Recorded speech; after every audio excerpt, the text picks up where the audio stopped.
Daniela here on second video, and I just have to say that I was really blown away by the reception of my first video. I didn't really think that a lot of people would care, but within the first 2 days I had over 600 views. As for the next step in my life, which is my move to Korea, it's actually what I want to talk about right now. I'm moving very soon, like I said in my previous video, and I'm really excited. But the thing is that when I first tell someone about it, they usually respond with a line of questioning that goes along the lines of, wait, what? You're doing what? Quickly followed by, but you don't speak Korean. How are you gonna move there if you don't speak the language?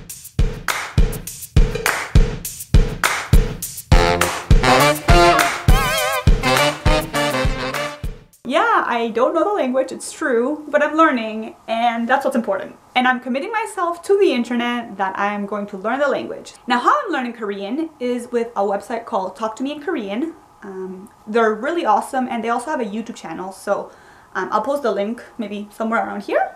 They have free lessons online that you can access to their website.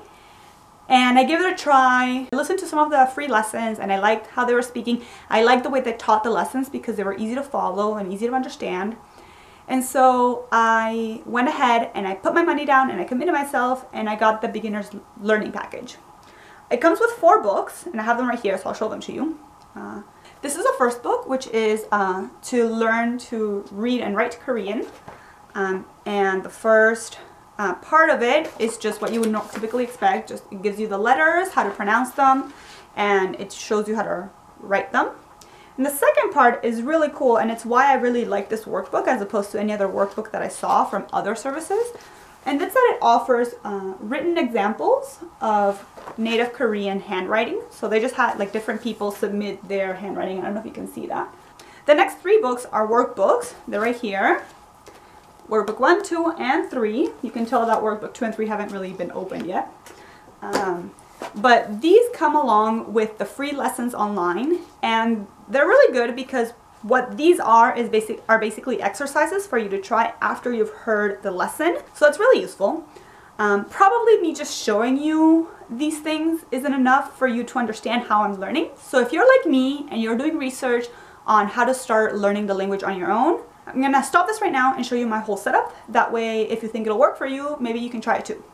Here I am in my living room. This is typically where I do most of my learning. That way I can spread out and have kind of everything going at the same time. So what do I have? I have my tablet because there's an unofficial Talk to Me in Korean app that you can download on your phone or your tablet.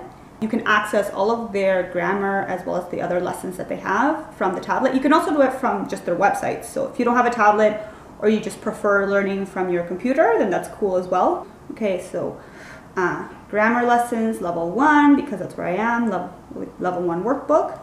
And I am doing lesson 117, which is past tense. Can I scroll down? It gives you the link for the audio, which again, you can just get from their website, as well as the PDF.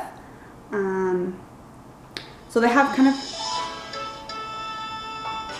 PDF that goes along with the lesson.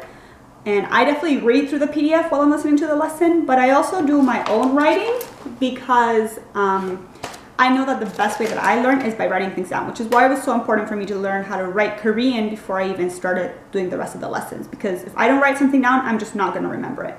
But I love the little intro music. It's so cute.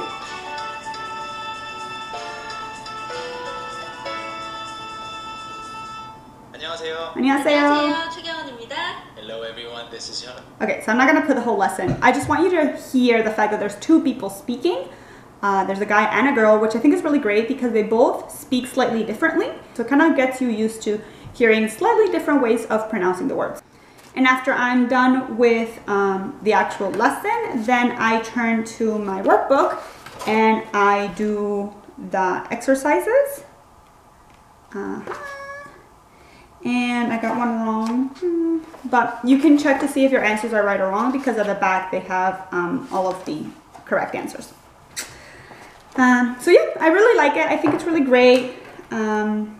One thing I don't like, and I just showed to you my workbook, or my notebook, so I feel a little bit judged and vulnerable right now, is I really hate my handwriting in Korean. I know that it kind of comes with practice. You can't really learn it right away, and you can't have pretty handwriting right away, but it just looks so ugly and I don't like it, but whatever. Obviously, when it comes to online lessons, there's a few skills that you just won't be able to practice as much, especially speaking and listening. It's just the nature of the game.